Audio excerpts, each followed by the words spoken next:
Ratio এবং প্রপোর্শনের একটা অঙ্ক খুব গুরুত্বপূর্ণ, যেটা ডাব্লিউবিপিএসসির পাশাপাশি ডাব্লিউবিসিএস, মিসলেনিয়াস, ক্লার্কশিপ, এদিকে West Bengal police, Kolkata police এবং তারপরে এসএসসি, বিভিন্ন পরীক্ষায় এই টাইপের কোশ্চেন আসছে এবং আসবেও। The income of A and B are in the ratio 3:2 and their expenditure are in the ratio 5:3 if each save, মানে দুজনের মধ্যেই each save 2000, তাহলে হোয়াট ইজ দেয়ার ইনকাম, তাহলে তাদের ইনকামটা কত? এটা শর্টকাটে ভাবে করা যায়। আমি লিখলাম a:b এদের ইনকাম, এটাকে ইনকামকে একটা সোর্স করলাম a:b করে 3:2, ওদের এক্সপেন্ডিচারকে আমি c:d করে লিখলাম কত 5:3। এবার করবো কি, কত টাকা রয়েছে আমাদের 2000 টাকা, আমি ধরলাম 2000, প্রথম বার করছি এ কে, এ কত আমার 3 ইন্টু 3 ইন্টু এইটা মাইনাস এইটা, মানে ডি মাইনাস সি, যেহেতু এখানে ডি ছোট আছে বড় মাইনাস করে আমি করে দিলাম এতে 5 মাইনাস।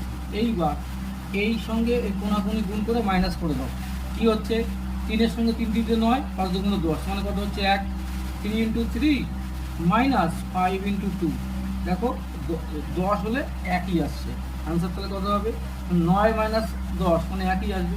তাহলে কত আসছে এখানে আমার 2000 ইন্টু 3 ইন্টু কত 2, তাই তো 3 দুগুণে 6 12, তাহলে হচ্ছে 12,000 টাকা এর ইনকাম এ। তাহলে এখানে বি বসিয়ে দাও, এটা তাহলে মুসলাম এ যদি হয়ে যায় এটা, তাহলে বি তোমরা পারবেই। তাহলে বি কত হবে, বি হচ্ছে কত আমার 2, তাই তো বি আমার কত 2। আর একই মেথড 5 মাইনাস 3 কোনাকুনি গুণ করে বসিয়ে দাও, 3 দিতে 9, 5 2 10, মানে কত হচ্ছে একই থাকছে। তাহলে কত আসলো আমার এখানে 2000 ইন্টু 2 ইন্টু 5 মাইনাস 3 করলে কত হবে 2, 2 2 4, 4 2 8, তাহলে হচ্ছে 8000। তাহলে এ ইনকাম করলো কত 12,000 আর বি ইনকাম করলো 8,000। এক লহমায় হয়ে যাবে, এটা মুখে মুখেই হবে। এরকম অঙ্ক আরও পেতে আমার চ্যানেলটাকে ফলো করো।